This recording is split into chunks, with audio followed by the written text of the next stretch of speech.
pushing our Past the Broom initiative, where we are reminding people of their own responsibility in this whole cleanup effort. But we are not just reminding them, we are demonstrating, we are partnering, we are saying, no, come, let's do it together. The good thing is that a high percentage of our people are doing what they're supposed to do. The higher percentage is doing what they are supposed to do.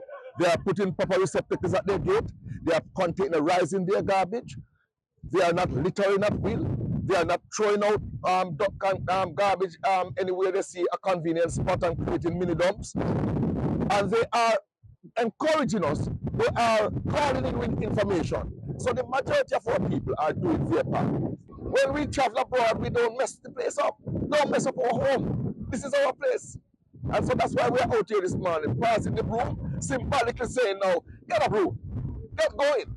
The broom only represents just a symbol. But what is it saying now? Do something.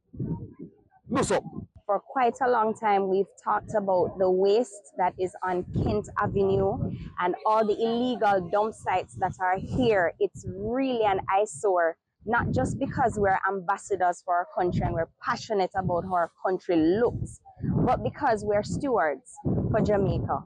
And we want to ensure that our space looks clean, that it looks good, and it's welcoming not only to our guests, but to our future generations and to each of us. Can't tell you how elated we are to see Sandals on board, Sea Gardens on board, Rio on board, Coral Springs on board, and they are doing their part. And you know what?